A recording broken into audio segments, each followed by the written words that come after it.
j'ai quelque chose à vous dire.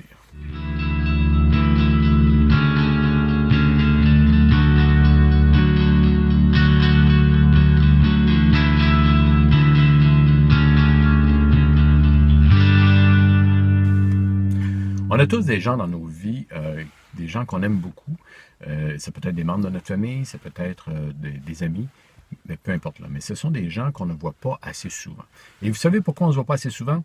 La raison est simple, hein, c'est que dans nos vies qui sont bien remplies avec nos tâches, dans le brouhaha de nos activités quotidiennes, surtout si on n'a pas de but en commun, si on ne voyage pas ensemble, si on n'a pas d'activité, disons, mensuelle ensemble, bien ça fait en sorte que, effectivement, ça peut arriver qu'on ne se voit pas assez souvent. Vous savez ce que je crois? C'est qu'on doit créer des occasions pour se voir. Comme exemple, un membre de la famille qui doit refaire la toiture de sa maison, eh bien, d'autres membres de la famille, on peut se rassembler puis aller lui aider à faire sa tâche. Donc, aller faire la tâche, ça devient un peu comme le prétexte, mais aller passer du temps ensemble, c'est la raison de se rendre chez lui pendant un ou 2 jours. Et puis, vous savez, c'est un peu comme, disons, un ami qui a une tâche qui est peut-être assez grosse à faire sur son terrain, là, chez lui, et puis que lui en aurait pour plusieurs jours. Eh bien, 2, 3 amis, on peut se donner un petit call et se dire, « Hey, allons aider ce 4e ami. » Et puis, vous savez, encore là, aller lui aider, c'est le prétexte. La vraie raison, c'est pour aller passer du temps ensemble. Et puis, dans ces moments-là, 2, 3 ans plus tard, le vrai souvenir qu'on a de ces événements-là, c'est que le vrai souvenir, c'est d'avoir passé du temps ensemble, pas nécessairement d'avoir fait la tâche ensemble. Comme exemple, je suis sur mon départ présentement, je me rends chez un de mes frères, et puis mon frère, c'est un professionnel, c'est quelqu'un qui est très, très occupé, et puis, tout comme moi, dans sa profession, lui, dans des tâches bien précises, dans des moments bien précis de leur vie, là, eh bien, il prend soin des gens. Il prend soin des gens dans leur tête, il prend soin des gens dans leur cœur, et puis, pour ma part, il a une profession qui est très, très honorable. Cependant, mon frère et moi, on n'a pas d'occasion vraiment de se voir. On n'a pas de but en commun. On n'a pas non plus d'activités qu'on fait ensemble. On demeure à 35-40 minutes l'un de l'autre. Donc, oui, on se voit parfois dans les parties de famille, mais dans les parties de famille, on est là, on a du fun. Et par contre, c'est pas là qu'on a vraiment des discussions plus profondes ou qu'on se partage des choses plus intimes. Donc, ce que je me trouve à faire ce soir, c'est que je me rends chez mon frère. Et puis, je vais lui donner un petit coup de main pour finaliser ses impôts. Je suis bien conscient que le gros du travail sera fait lorsque j'arriverai, dans le sens que la paperasse est faite, et puis les calculs, et puis les additions, c'est tout fait. Donc, j'arrive, et puis, je finalise ses impôts. Ça prend peut-être 2 ou 3 heures. Mais ça ici, c'est le prétexte d'aller faire les impôts. Mais l'objectif, la raison, c'est d'aller passer du temps ensemble, pour ma part. Là. Donc, c'est de passer du temps ensemble. Et ça, je le fais depuis plusieurs années. Je ne sais pas depuis combien d'années, mais à chaque année, on va passer une soirée ensemble et puis on peut se remettre à jour là, dans nos nouvelles. Là. Donc, c'est ça que j'aime. Et, en passant, là, ne devenez pas cette personne qui appelle tous les gens et puis qui leur dit « Venez m'aider » sous prétexte de « Hey, on va passer du temps ensemble. » Là. Non, non, non. Là, vous allez devenir gossant pour les gens et puis les gens vont vous spotter assez rapidement. Là. Donc, vous savez, la tâche que l'on fait doit être le prétexte et la raison, c'est de passer du temps ensemble, mais pas le contraire. On ne doit pas faire en sorte que passer du temps ensemble, c'est le prétexte et puis votre vraie raison à vous, c'est de faire vos tâches par les autres. Là, hein? Donc, si vous faites ça, vous allez donner une mauvaise réputation à la cause. Vous voyez? Faut que j'y aille.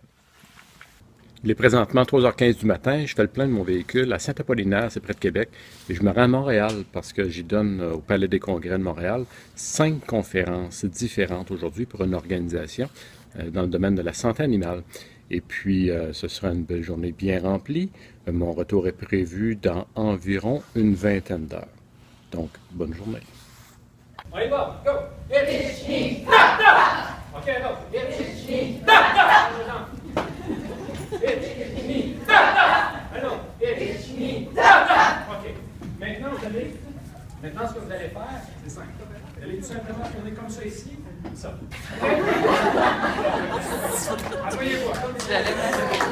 Nous sommes à l'heure du dîner, j'ai déjà 2 conférences de fait. Et puis, je suis aujourd'hui avec des gens, des professionnels de différents, tous dans le domaine vétérinaire, mais il y a des techniciens et techniciennes en service pour la santé animale. et puis aussi les vétérinaires, et nous avons des gens qui travaillent au niveau du bureau, au niveau du monde de l'administration. Et puis, vous savez, il y a 1300 personnes qui passent ici dans ce congrès-là. Et puis, aujourd'hui, je donne 5 conférences. Il y a des gens qui sont venus assister déjà aux 2 premières conférences et qui seront là tout l'après-midi par choix, parce qu'il y a d'autres conférences aussi qui ont lieu en même temps. Et ce que j'aime ici, c'est que les gens qui sont ici aujourd'hui vont comme assistent à d'autres conférences pendant la fin de semaine.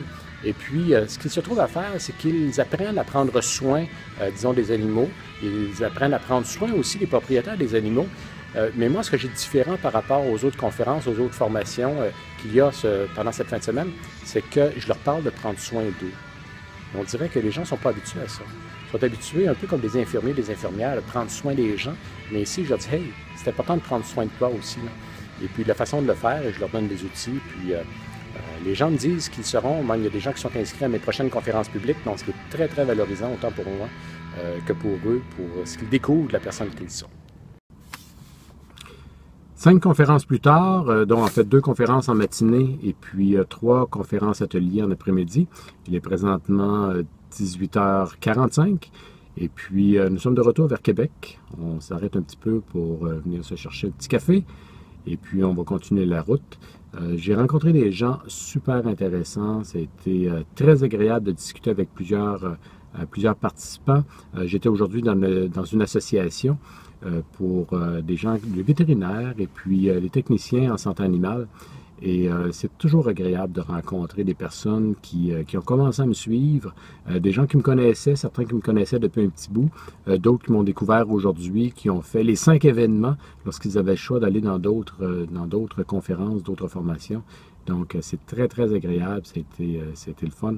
Et puis, de discuter avec les gens aussi, là, de voir ce que les gens vivent comme défi, de voir aussi leurs espoirs, hein, les ambitions que les gens ont pour les années à venir et puis les belles décisions que ces mêmes personnes-là prennent.